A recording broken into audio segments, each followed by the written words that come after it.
दोस्तों, क्या आप जानते हैं कि दुनिया का पहला इंसान कैसे जन्नत से ज़मीन पर उतरा?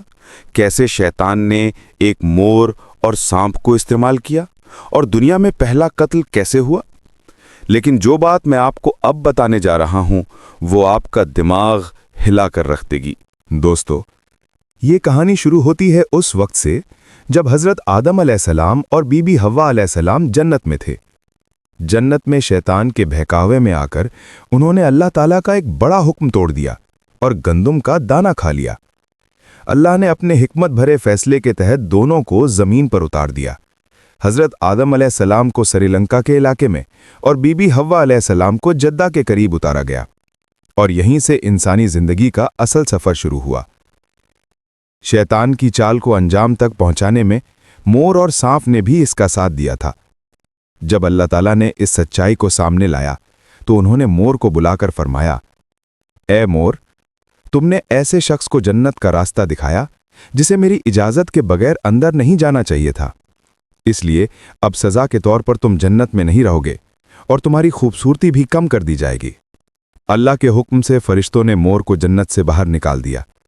इसके बाद अल्लाह ताला ने सांप को बुलाया और फरमाया, ए सांप, तुमने शैतान को जन्नत में दाखिल होने में मदद की, इसलिए अब सज़ा के तौर पर तुम्हारे पांव खत्म कर दिए जाएंगे। तुम पूरी उम्र रींग कर चलोगे और तुम्हारे मुंह में खुशबू की जगह जहर डाल दिया जाएगा। अगर आपको ये कहानी पसंद आ रही है तो चैनल को सब्सक्राइब करना ना भूलें और बेल आइकन दबा दें ताकि हमारी हर नई वीडियो की इत्तला आपको मिल सके। जन्नत से निकलने के बाद हज़रत आदम अलैहिस्सलाम श्रीलंका में उतारे। हज़रत आदम अलैहिस्सलाम सफ़र के लिए रवाना हुए और मक्का मुकर्रमा पहुंच गए। जबल रहमत के पास बैठ गए। दिल गम से भरा हुआ था, आंखों से आंसू बह रहे थे। उन्होंने अल्लाह के सामने हाथ उठाकर दुआ करना शुरू की, ए मेरे रब, मेरी और मेरी बीवी की खताएं मुआफ़ फरमा, हमें दोबारा एक दूसरे से मिला दे, हम पर अपनी रहमत और मग़फ़िरत नाजिल फरमा। दुआ करते हुए हज़रत आदम अलैहिस्सलाम ने आसमान की तरफ नज़र उठाई। अचानक अर्श मुअल्ला नूर से चमक उठा और उस पर लिखे हुए रोशन अल्फाज दिखाई दिए, ला इलाहा इल्लल्लाहु मुहम्मदुर रसूलुल्लाह। इस नौरानी तहरीर को देखकर उन्हें वो पहला लम्हा याद आ गया जब अल्लाह ताला ने उन्हें पैदा फरमाया था और सबसे पहली बार यही कलमा उनकी रूह में उतारा था।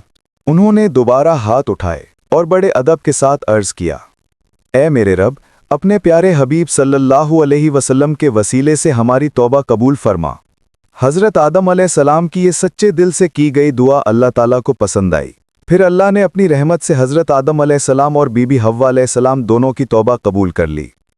फिर हज़रत जिब्राइल अलैहिस्सलाम ने फरमाया, ए आदम, आपने अपनी दुआ में रसूल अल्लाह सल्लल्लाहु अलैहि वसल्लम का नाम लिया और इसी वसीले की बरकत से अल्लाह रब्बुल आलमीन ने आपकी तौबा कबूल कर ली है। ठीक उसी वक्त हज़रत आदम अलैहिस्सलाम की नज़र दूर एक मैदान की तरफ गई। उन्हें महसूस हुआ कि जद्दा की तरफ से बीबी हव्वा अलैहिस्सलाम उनकी तरफ चली आ रही हैं। ये मंजर देखते ही हज़रत आदम अलैहिस्सलाम अपने जज्बात पर काबू ना रख पाए। वो बेख्तियार दौड़ पड़े और आगे बढ़कर बीबी हव्वा अलैहिस्सलाम को अपने सीने से लगा लिया। लंबे अरसे की जुदाई के बाद जब दोनों एक दूसरे से मिले तो फौरन रो पड़े। अल्लाह की रहमत से हज़रत आदम अलैहिस्सलाम के दिल को थोड़ी राहत तो मिली, लेकिन जिंदगी अब भी आसान नहीं थी। दोनों पेड़ों के फलों और पानी के सहारे अपना गुजारा करते रहे। इसी दौरान अल्लाह के हुक्म से हज़रत जिब्राइल अलैहिस्सलाम जन्नत से तशरीफ़ लाए। वो अपने साथ एक जोड़ा। हज़रत आदम अलैहिस्सलाम ने अर्ज़ किया, ए जिब्राइल, मैं तो कुछ नहीं जानता, ये सब कैसे करूं? हज़रत जिब्राइल अलैहिस्सलाम ने मुस्कुराते हुए फरमाया, घबराओ मत ए आदम, मैं तुम्हें सब कुछ सिखा दूंगा। उसके बाद उन्होंने हज़रत आदम अलैहिस्सलाम को खेती बाड़ी का तरीका सिखाना शुरू किया।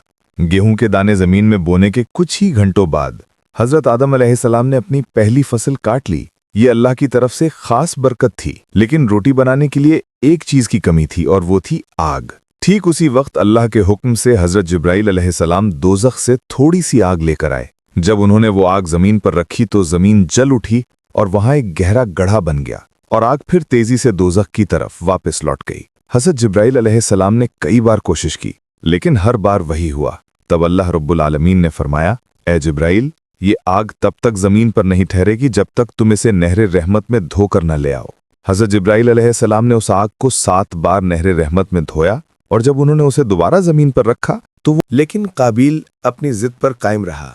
آخر کار حضرت آدم علیہ السلام نے فیصلہ سنایا، تم دونوں اللہ کے نام پر قربانی پیش کرو، جس کی قربانی اللہ قبول فرما دے وہی اقلیمہ کا حقدار ہوگا۔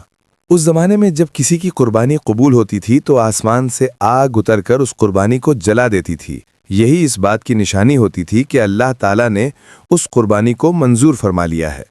دونوں بھائیوں نے اپنی اپنی قربانی پیش کی۔ حابیل نے اپنی سب سے اچھی، موٹی اور سنہری بکری اللہ کے نام پر قربان کی۔ پوری سچائی حابیل تکلیف سے چیخ اٹھا، لیکن قابیل نے غصے میں اس پر ایک اور حملہ کر دیا اور حابیل بالکل خاموش ہو گیا۔ اور اسی طرح دنیا میں پہلا قتل ہوا اور انسان کا پہلا خون زمین پر بہا۔ قابیل کے ہاتھ کانپنے لگے، اس کا دل خوف، گھبراہٹ اور پچھتاوے سے بھر گیا، لیکن اب بہت دیر ہو چکی تھی۔ اب اس کے دماغ میں بس ایک ہی سوال گھوم رہا تھا، میں اس جسم کا کیا کروں؟ قابیل گھبرا کر رونے لگا۔ اسی وقت اس کی نظر دو کووں پر پڑی، وہ آپس میں لڑ رہے تھے۔ لڑائی میں ایک یہ دیکھ کر قابیل کے منہ سے بے اختیار نکل پڑا، ہائے افسوس، میں تو اس کوے سے بھی نہیں سیکھ سکا۔ پھر قابیل نے بھی کوے سے سیکھ کر مٹی کھود کر اپنے بھائی حابیل کو دفنا دیا۔ قابیل نے سوچا کہ اب راستہ صاف ہے، وہ اقلیمہ سے نکاح کر لے گا۔ لیکن جیسے ہی وہ اس ارادے سے آگے بڑھا، اللہ کے حکم سے اس کا پاؤں زمین میں دھس گیا۔ وہ خود کو نکالنے کی کوشش کرتا رہا، لیکن باہر نہیں نکل سکا۔ گھبرا کر وہ چیخنے لگا، روتے ہوئے اللہ سے معافی مانگنے لگا۔ اس پر اللہ تعالیٰ نے فرمایا، اے گناہگار، تو نے اپنے ہی بھائی کا خون بہایا ہے، پہلی سزا یہ ہے کہ تو زندہ رہتے ہوئے مٹی میں جکڑا رہے گا۔ آخر کار بے بسی اور خوف کے عالم میں اس کی زبان سے وہی کلمہ نکل پڑا جس کی برکت حضرت آدم علیہ السلام پر نازل ہوئی تھی، لا الہ الا اللہ محمد الرسول اللہ۔ جیسے ہی یہ کلمہ قابیل کے ہونٹوں سے نکلا، اللہ تعالیٰ نے فرمایا، اے مٹی، اسے چھوڑ۔ لیکن قابیل کی نیت اب بھی صحیح نہیں تھی۔ وہ اقلیمہ کے پاس پہنچا اور برے ارادے دکھانے لگا۔ تب اللہ تعالیٰ نے اسے مختلف سزاؤں کے حوالے کر دیا۔ اللہ نے اسے ایک سنسان زمین میں جلا وطن کر دیا اور ایک فرشتے کو حکم دیا کہ وہ اسے بار بار سزا دیتا رہے۔ ادھر حضرت آدم علیہ السلام جب حج مکمل کر کے گھر واپس لوٹے تو انہیں حابیل کہیں دکھائی نہیں دیا۔ آدم اور حوا علیہ السلام دونوں بے چین ہو اٹھے، کیونکہ حابیل ان کا سب سے پیارا، نیک اور فرمانبردار بیٹا تھا۔ دوستوں، یہ کہانی ہمیں بہت سی سبق سکھاتی ہے۔ اگر آپ ایسی مزید اسلامی کہانیاں دیکھنا چاہتے ہیں تو ابھی سبسکرائب کر دیں۔ پھر ایک دن اللہ کے حکم سے حضرت جبرائیل علیہ السلام ان کے پاس تشریف لائے اور فرمایا، اے آدم، آپ کا پیارا بیٹا حابیل آپ کے نافرمان بیٹے قابیل نے اسے قتل کر دیا ہے اور اسے فلاں جگہ بغیر جنازے کے دفن کر دیا ہے۔ یہ سنتے ہی حضرت آدم علیہ السلام کا دل مانو چور چور ہو گیا۔ ان کی آنکھوں سے آنسو بہنے لگے۔ حضرت جبرائیل علیہ السلام انہیں لے کر حابیل کے قبر تک پہنچے۔ حضرت